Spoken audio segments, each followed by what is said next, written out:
General Murtala Ramat Muhammed, Nigeria's head of state, 1975 to 1976. In the mid-1970s, Nigeria stood at a crossroads after years of military rule, uncertainty, corruption, and slow governance weighed heavily on the nation. The people longed for discipline, direction, and change. Then, in July 1975, a new leader emerged, bold, fearless, and determined to reshape Nigeria's future. His name was General Murtala Ramat Muhammed. Rise to power, Yakubu Gowon military parade, footage newspaper headlines announcing the 1975 coup. On July 29, 1975, a bloodless military coup ended the regime of General Yakubu Gowon. The coup was swift and decisive. At its center was General Murtala Muhammed, a man known for his fiery speeches, strict discipline, and uncompromising stance against corruption. At just 37 years old, Murtala Muhammed became Nigeria's head of state. From his first address to the nation, Nigerians sensed something different. His voice was firm. His message was clear. Nigeria would no longer tolerate indiscipline. Unlike many leaders before him, Murtala Muhammed believed in action over words. Within months, his government introduced sweeping reforms that shocked the nation. Thousands of corrupt and inefficient civil servants were dismissed. Permanent secretaries, judges, military officers, no one was above accountability. While the decisions were controversial, many Nigerians applauded the boldness. For the first time in years, the government appeared serious about integrity and efficiency, national reforms, and unity. Murtala Muhammed's government was driven by a vision of a united and disciplined Nigeria.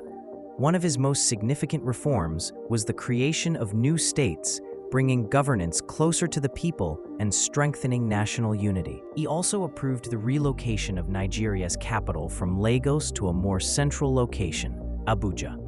This decision would later shape Nigeria's political future, symbolizing neutrality and unity among all ethnic groups. Foreign policy and African leadership. On the global stage, Murtala Muhammed transformed Nigeria's foreign policy. His government took a strong stand against colonialism and apartheid, especially in southern Africa. Nigeria became a powerful voice for African liberation. At the Organization of African Unity and the United Nations, Murtala Muhammed declared that Africa must speak with one voice, free, proud, and independent. Under his leadership, Nigeria earned respect as a regional power. The People's General, 645-745, crowds cheering Murtala Muhammed, greeting citizens, smiling faces in marketplaces. Despite being a military ruler, Murtala Muhammed connected deeply with ordinary Nigerians.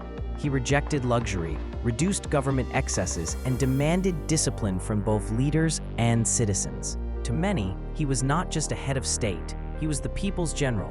His confidence inspired hope, especially among the youth. Nigeria felt alive with possibility. But on the morning of February 13, 1976, tragedy struck. As General Murtala Muhammed's convoy traveled through Lagos, it was ambushed in a failed coup attempt. Within moments, Nigeria lost its leader. The nation stood still. Shock, disbelief, and grief swept across the country. Flags were lowered. Tears were shed. His time in power had lasted just 200 days, yet his impact was immeasurable. Legacy of Murtala Muhammed, 9 p.m. Murtala Muhammed Memorial, Murtala Muhammed International Airport Modern, Abuja skyline. Though his rule was brief, Murtala Muhammed left behind a legacy of courage, discipline, and national pride. Airports, roads, and institutions bear his name. His policies shaped Nigeria's future long after his death. He reminded Nigerians that leadership demands sacrifice, vision, and integrity. In just 200 days, Murtala Muhammed proved that one determined leader could ignite the spirit of a nation. Keep dreaming, keep pushing, and as Murtala showed us, never underestimate the power of a determined leader.